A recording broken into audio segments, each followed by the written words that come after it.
Welcome to நம்ம இ-சேவை channel. நம்ம இ-சேவை சேனல்ல இன்னைக்கு என்ன டாபிக் பத்தி பேச போறோம் அப்டின்னா, விஓ ஜாப் பெஸ்ட்டா? ஜேஆர்ஐ ஜாப் பெஸ்ட்டா? எது வந்து நம்ம சூஸ் பண்ணணும்? எதுக்காக வந்து நம்ம முயற்சி பண்ணா நம்ம வந்து சீக்கிரம் வந்து முன்னேறலாம்? அத பத்தி டீட்டெயிலா வந்து தெரிஞ்சுக்கலாம். நம்ம இ-சேவை சேனல ஃபர்ஸ்ட் டைம் பார்க்கணும்னா மறக்காம வந்து சப்ஸ்கிரைப் பண்ணிருங்க. வீடியோ வந்து ஸ்கிப் பண்ணாம பாருங்க. அப்பதான் சொல்லக்கூடிய தகவல் மூலியமா வந்து சேரும். வாங்க வீடியோக்குள்ள போகலாம்.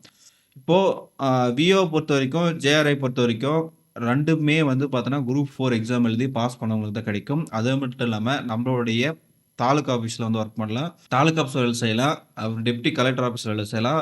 கலெக்டர் ஆஃபீஸ்ல வேலை செய்யலாம். இந்த மாரி 3 இடத்துல வேலை செய்யலாம். அதே மாரி இந்த வேலை பயன் எடுத்தீங்கன்னா, கம்பல்சரி வந்து பார்த்தோன்னா, வருவாய்த்துறை கீழ தான் வரும். இது வந்து நீங்க வந்து கலெக்டர் ஆஃபீஸ்ல வேலை செய்யலாம், சப் கலெக்டர் ஆஃபீஸ்ல வேலை செய்யலாம், தாலுகா ஆஃபீஸ்ல வேலை செய்யலாம். இந்த மாரி எந்த இடத்துலனாலும் வேலை செய்யலாம். நீங்க வந்து வகிக்கிற பதவிய பொறுத்து தான் மாறும். அதுக்கப்புறம் என்னென்ன நடக்குது, இதுல இவங்களுக்கு என்ன ரோலு, இவங்களுக்கு என்ன ரோலு, விஓக்கு என்ன ரோலு, ஜேஆர்ஐக்கு என்ன ரோலுன்றத பத்தி பார்க்க போலாம். ஏன்னா வந்து இது ஃபுல்லா பார்த்துட்டீங்கன்னா, உங்களுக்கு வந்து ஒரு கிளாரிஃபிகேஷன் வரும். நீங்க வந்து குரூப் 4 பாஸ் பண்ணோனே, நீங்க வந்து செலக்ஷன் போம்போது, நான் வந்து ஜேஆர்ஐ போறேனா, இல்ல விஓ போறீங்களான்றது நீங்க தான் முடிவு பண்ணுவீங்க.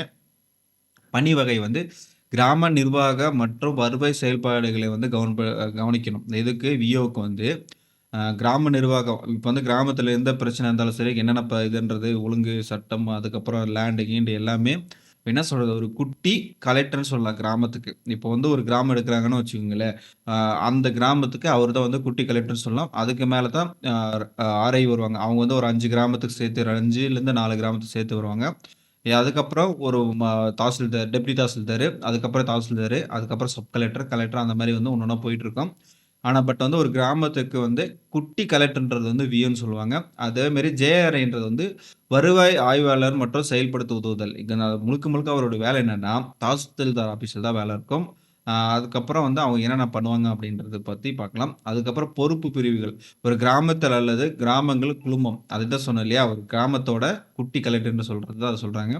இது ஜேஆர்ஐக்கு வந்து பார்த்தீங்கன்னா, ஒரு 5 கிராமம், 3 கிராமம், 2 கிராமம் அப்படின்ற மாரி சேர்த்தி குடுப்பாங்க. 1க்கும் மேற்பட்ட கிராமங்கள் உள்ளடக்கிய பார்த்த பகுதிகள் அப்படின்ற மாரி ஒரு இது பண்ணியிருப்பாங்க.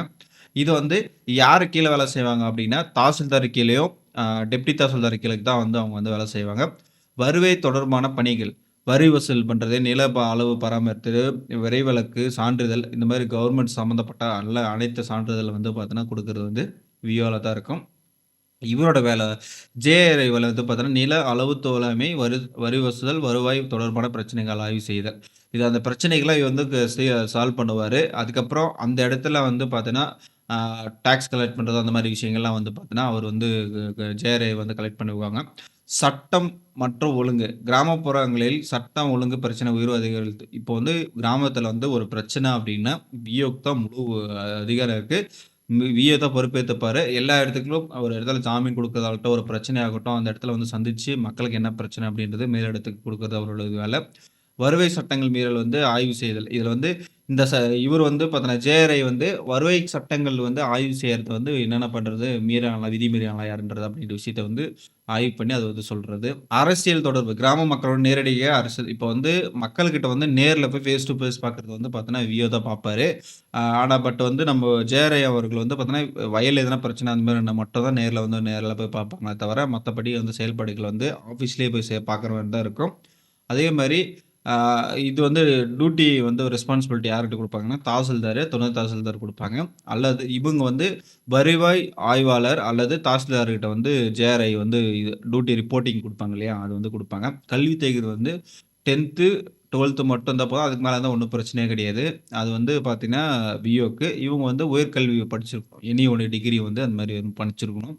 சம்பள அளவு வந்து விஏக்கு வந்து என்ன நிர்ணயிக்கப்பட்டிருக்கோ அந்த சம்பளம் குடுப்பாங்க. ஜேஆர்ஐக்கு வந்து கொஞ்சம் கம்மியா வரதுக்கான வாய்ப்பு இருக்கு. விஏ வந்து ஏன்னா வந்து ஃபுல் டைம் மக்கள்கிட்ட வந்து சந்திச்சு மக்கள் பிரச்சனை வந்து ஃபீல் பண்றாரு இல்லையா? அதனால வந்து அவருக்கு வந்து சேலரி வந்து ஒரு ஹையா கிடைக்கும். இவங்களுக்கு இன்கிரிமென்ட்ல ஸ்டார்ட்டிங் ஸ்டேஜ்ல வந்து ஒரே மாரி தான் கிடைக்கும் அப்படின்னு சொல்லி எண்ணிக்கலாம்.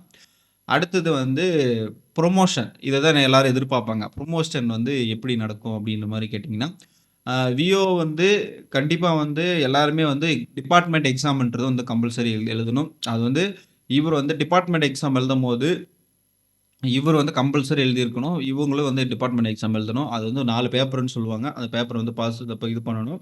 ஆ விஏஓ பொறுத்தவரைக்கும் வந்து 5லேருந்து 10 வருஷத்துக்கு அப்புறம் தான் வந்து அந்த வேலையில 5 வருஷத்துக்கு இப்ப 5 வருஷம் மேல ஆயிருச்சு, 6வது வருஷம் நடக்குது அப்படின்னா, அவர் மேல எந்த குறைபாடும் எதுவும் இல்லாம இருந்தாருன்னா, அடுத்தது வந்து இங்க ஆர்ஐன்னு சொல்லுவாங்க. ஆர்ஐக்கு போலாம். அதுக்கப்புறம் டெப்டி தாசில்தாருக்கு போலாம். அதுக்கப்புறம் தாசில்தாருக்கு போலாம். இந்த மாரி அ ட படிப்படியா தான் போக முடியும். இப்ப ரெவென்யூல போயிட்டு நீங்க ஒரு 2, 3 வருஷம் ஒர்க் பண்ணிட்டீங்க. அதுக்கப்புறம் வந்து உங்களுக்கு வந்து அதுக்கப்புறம் எக்ஸாம்லாம் எழுதி பாஸ் பண்ணிட்டு இருக்கீங்க அப்படின்னா, அடுத்தது வந்து டெப்டி தாசில்தார் போகும். நீங்க அங்க போயிட்டு நல்லா சின்சியரா ஒர்க் பண்றீங்க. உங்களுக்கு மேல வந்து எந்த குறைபாடும் அப்படின்னா, தாசில்தார் வரதுக்கான வாய்ப்புகள் நெறைய இருக்கு. இதுதான் நடக்கிற விஷயம்.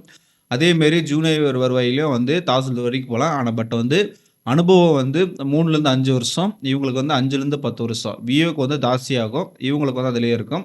ஆனா 2 பேருக்கும் வந்து பார்த்தீங்கன்னா, கம்பல்சரி வந்து எக்ஸாம் இருக்கும். எக்ஸாம் வந்து இவங்க வந்து ஒரு ஒரு சி முக் அ ஜேஆர்ஐ வந்து என்ன பண்ணுவாங்கன்னா, அ ஒரு சில இடத்துல மட்டும் தான் அந்த எக்ஸாம் எழுதுவாங்க. அங்க போய் எழுதலாம்.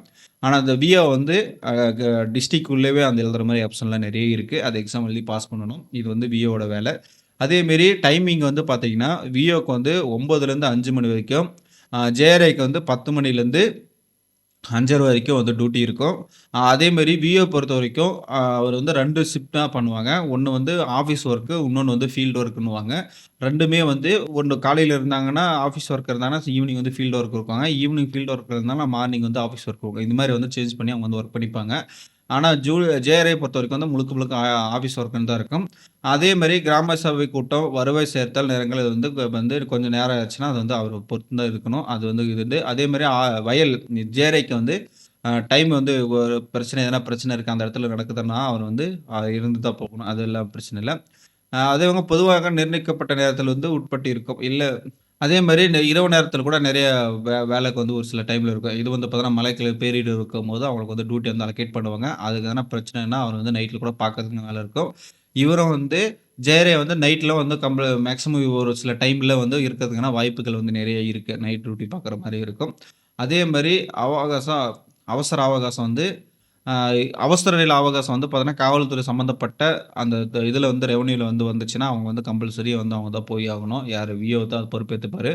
இதுல வந்து வருவாய் தொடர்பான பிரச்சனைகளை எதிர்கொள்வது தான் வந்து இவரோட ஜேஆர்ஐ வேலை. இதுதான் வந்து நடக்கக்கூடிய 2 பேருக்கும் வித்தியாசம். கண்டிப்பா வந்து அ என்ன பொறுத்தவரைக்கும் விஏஓ எடுத்துட்டு நெறைய பேர் வந்து என்ன பண்ணுவாங்கன்னா, "எனக்கு விஏஓ போதும்பா. எனக்கு இந்த பதவியிலேயே இருந்து லாஸ்ட் வரைக்கும் நான் ரிட்டயர்மென்ட் ஆயிக்கிறேன்." அப்படின்ற மாரி நெறைய இருப்பாங்க.